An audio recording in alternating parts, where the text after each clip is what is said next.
All right, let's dive right in. Today, we are tackling a question that honestly trips up so many people building their own solar setups. And, getting this one wrong can be a really costly and even dangerous mistake. So here it is. It seems like such a simple question, right? You've got your 1000-watt inverter. It's the heart of your system. So what's the right amount of solar to pair with it? Well, the answer you'll probably find with a quick search online. It might be dangerously wrong. You've definitely seen this before. It's plastered all over forums and blogs, this nice, clean, one-to-one rule. And hey, it feels right, doesn't it? 1000 watts in, 1000 watts out. It's simple.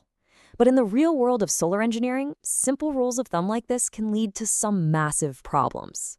Because the reality is, if you follow this common advice, you're pretty much setting yourself up for an undersized system, dead batteries, and a setup that just flat out fails when you need it the most. So let's unpack exactly why this rule is so wrong, and then figure out how to do it the right way. First things first, we need to completely bust what I call the 1000-watt myth.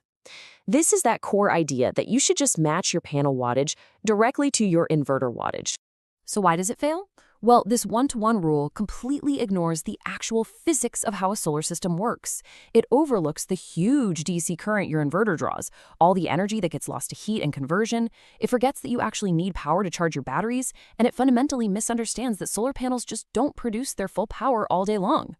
So let's pull back the curtain and look at the hidden realities of a solar setup. These are the crucial engineering truths that simple myth completely ignores. And this is the most important thing to get right. Your 1000-watt inverter isn't pulling power from your solar panels. It can't. It's pulling power from your battery bank. Its job is to take the DC power stored in your batteries and turn it into the AC power your appliances can use. The solar panels, their job is to recharge the batteries. It's a critical distinction. Now let's talk efficiency. See, no inverter is perfect. They all lose a little bit of power as heat when they're doing that DC to AC conversion. A pretty good one is maybe 90% efficient.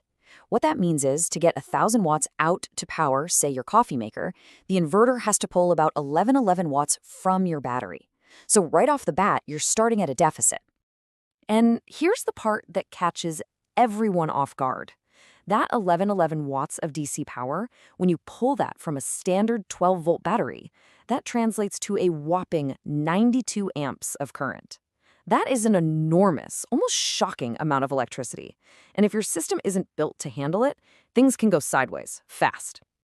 I mean, seriously, trying to draw that much current without the right gear is just asking for trouble.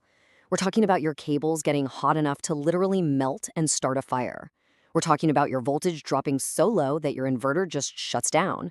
Or the battery's own protection system, its BMS, tripping to prevent permanent damage. This isn't a performance issue, it's a major safety issue. The other piece of this whole puzzle is understanding how solar panels actually make power. You see, a 100-watt panel doesn't just pump out 100 watts from sunrise to sunset. No way. It only hits that peak number during what we call peak sun hours. That's the time of day when the sun is at its absolute most intense. For most of us, that's only about 4 to 6 hours a day, not the 10 or 12 hours of daylight you might be thinking of. Okay. Now that we've totally busted the myth and we get the realities of what's going on, let's actually do the math the right way. This is how you engineer a system that's going to work. Okay, step one, we have to shift our thinking. We need to stop thinking just about power, which is watts, and start thinking about energy, which is watt hours. It's power used over time. So for our example, let's say we run a 1000-watt appliance for 2 hours. That's a total energy demand of 2000 watt hours. Simple enough? Next, we've got to be realistic and account for all those system losses, from the inverter, the wiring, the charge controller, even the battery itself. Nothing is 100% efficient. A pretty safe bet is to assume about 25% total loss in the system. So to make up for that, we take our 2000 watt-hour need and divide it by 0.75. That means we actually need our panels to produce closer to 2,667 watt-hours. And finally, we can figure out our panel size. We take that total energy we need to generate, the 2,667 watt-hours, and we divide it by the number of peak sun hours we get per day.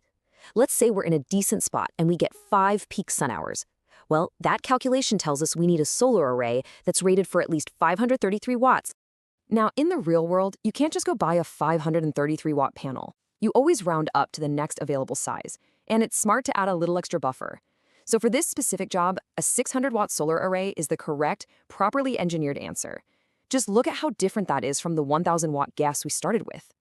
But hold on, we're not done yet. A reliable system is way more than just the panels. You have to make sure every other part of your system is sized correctly to handle the job, especially your battery bank. And your choice of battery makes a huge difference. To get that 2,000 watt-hours of energy, if you're using older lead-acid batteries, which you really should only discharge about 50%, you'd need a massive 334 amp-hour bank. But if you use modern LiFePO PO4 batteries, which you can safely drain much deeper, you'd only need about a 185 amp-hour bank to do the exact same job. That's a huge difference in size and weight. And please, I'm going to say it again, do not forget the safety components. That 92 amp draw we calculated is not a game. It absolutely demands properly sized fuses to protect you, very thick DC cables like 2-gauge or even bigger to handle that current without cooking, tight and secure connections everywhere, and good ventilation to let all that heat escape. So let's just put this all together. The real goal here is to stop guessing and start engineering a system that's both safe and reliable for the long haul. I mean, the difference is just night and day, isn't it? The guesswork approach leaves you with 1,000 watts of panels you don't need, no plan for that massive current draw, and a system that's just waiting to fail. The engineering approach, on the other hand, calculates the actual need, 600 watts for this job.